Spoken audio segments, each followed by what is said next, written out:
کہ انہوں نے بیداری میں محبوب باری صلی اللہ تعالی علیہ وآلہ وسلم کی پیاری پیاری زیارت کی۔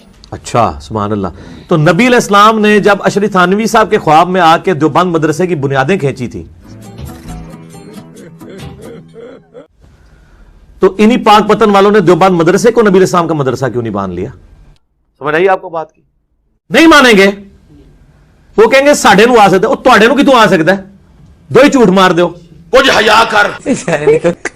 تو ہیلو فرینڈز، السلام علیکم، ایک بار پھر آپ کی خدمت میں حاضر ہوں۔ پھر سے آگے رہا بھائی، آج پھر جو ہے وہ بابا نیاز قادری کے اوپر ویڈیو ہے۔ شیخ طریقت، پیر طریقت، رہبر شریعت، ریحان ملت، پروان شمع رسالت، آقا نعمت، عاشق ماہ رسالت، محسن اہل سنت، عالم شریعت، واقف اسرار حقیقت، مخزن علم و حکمت، پیکر رشد و ہدایت، عارف شریعت و طریقت، غواص بحر حقیقت و معرفت، وارث الانبیاء والمرسلین، زبدۃ العارفین والسالکین، مصنف کتب کثیرہ، عاشق اعلی حضرت، نائب اعلی حضرت، نائب غوث الورا، مجدد میعت حاضرہ، غوث الوقت، امیر اہل سنت، ابو بلال، میری مراد، محمد الیاس عطار قادری رضوی ضیائی۔ اصل افسوس کی بات یہ کہ جب نبی پاک صلی اللہ علیہ وآلہ وسلم کا نام آتا ہے نا، تو پھر یہ پتہ کتنا بولتے ہیں نبی علیہ السلام، یا پھر یہ بول دیتے ہیں کہ نبی صلی اللہ علیہ وسلم، بس اتنا، صرف اتنا بولیں گے۔ اور جس کے دین کو یہ لوگ بگاڑ رہے ہیں، جس کے دین کو، جس کی محنت کو، جس کے گھرانے نے اتنی تکلیفاتیں کاٹی، جو ان کے دین کو بگاڑ رہے ہیں، ان کے نام کی اتنے القابات ہیں، اور نبی کے صرف نبی علیہ السلام یا صلی اللہ علیہ وسلم، صلی اللہ علیہ وآلہ وسلم بھی پورا نہیں کہتے۔ خدا کی قسم کن لوگوں کے ہتھے چڑھ گئی یہ امت، بگاڑ کے برباد کر کے رکھ دیا۔ بات تو صحیح ہے۔ وہ آپ نے فرعون والی فلم تو سنی ہوگی نا، کہ وہ فرعون کے دروازے پہ لکھا ہوا تھا بسم اللہ الرحمن الرحیم۔ میں نے ایسا کب کہا تھا؟ فرعون نے ایک محل بنایا خدائی کا دعویٰ کرنے سے پہلے، تو اس نے اپنے باہری دروازہ یعنی مین انٹرنس پر بسم اللہ الرحمن الرحیم لکھ کر لگا دیا۔ پوری فلم ابھی باقی ہے، وہ تو خیر میں نے انٹرو رکھا تھا اپنی ویڈیو کا، اب پوری ویڈیو آپ دیکھیں کہ کیا اس سے، مطلب اس بسم اللہ جو لکھی ہوئی تھی اس سے کیا کیا ہوا، کیا معجزے ہوئے فرعون کے ساتھ۔ پہلے آپ وہ دیکھ لیں۔ ارے نہیں، آپ نے کہا تھا اس دن جب آپ ناؤ میں تھے تب آپ نے کہا تھا، اور آپ نے یہ بھی کہا تھا بعد میں اس بدبخت نے خدا کا دعویٰ کر دیا، لیکن بسم اللہ لکھی ہوئی تھی اس کے دروازے پر۔ حضرت سیدنا موسیٰ کلیم اللہ علیہ نبینا وعلیہ الصلوۃ والسلام کو نے ان کو نیکی کی دعوت دی، لیکن اس بدبخت نے سرکشی کی، بغاوت کی، اپنی اس کفر سے باز نہ آیا۔ موسیٰ علیہ السلام ناراض ہوئے۔ اللہ پاک نے موسیٰ علیہ السلام سے فرمایا کہ تم تو یہ چاہتے ہو کہ اس کا محل جو ہے یہ برباد کر دیا جائے، تم اس کے کفر کو دیکھ رہے ہو فرعون کے، اور میں اپنا نام دیکھ رہا ہوں جو اس نے اپنے دروازے پر لگا کر رکھا ہے، بسم اللہ الرحمن الرحیم لکھا ہوا لگا ہونے کی وجہ سے اس کا محل برباد ہونے سے بچا۔ یہ واقعہ امام فخر الدین رازی رحمۃ اللہ علیہ نے تفسیر کبیر جلد اول میں لکھا ہے۔ مسجد اقصیٰ کو شہید کیا جا رہا ہے، اور فلسطین میں کتنی مسجدوں جو ہیں وہ شہید کر دی گئی ہیں، پاکستان کے اندر کتنی مسجدیں شہید کی گئی ہیں، بر اعظم ایشیا کے اندر کتنا کچھ جو ہے وہ نقصان ہو چکا ہے مسجدوں کا، مزاروں کا، جہاں پر پورے پورے کلمے لکھے ہوئے تھے، وہ تو ٹوٹنے سے نہیں بچ سکے۔ قرآن لوگوں نے جو ہے وہ جلا دی ہیں، سمندر سیلابوں کے اندر سے قرآن جو ہے نعوذ باللہ بری حالت میں ملے ہیں، وہاں تو اللہ تعالیٰ نے ان کو نہیں بچایا۔ اس لیے دیکھو اس نے بسم اللہ الرحمن الرحیم لکھا، میرا نام لکھا ہوا، اس وجہ سے میں اس کے جو ہے وہ گھر کو نہیں گرا رہا۔ خدا کے لیے جھوٹ بولنا بند کرو میرے بھائی، اسلام کو اس طریقے سے مت پیش کرو جو تم چاہتے ہو، وہ بتاؤ جو ایکچولی طور پہ ہے۔ یہ تھی پوری فلم، اب آگے چلتے ہیں۔ چلو چلو چلو۔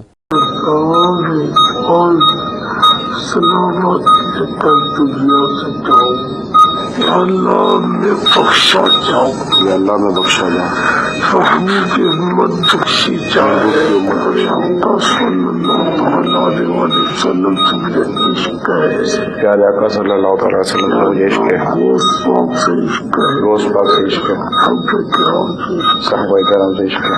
اللہ میرے محمد خاص محبت کرتا ہوں، میرے مولا اور اللہ سے محبت کرتا ہوں، یا اللہ مجھ تجھ سے محبت ہے، علماء اہل سنت سے محبت ہے، تمام سنیوں سے محبت ہے۔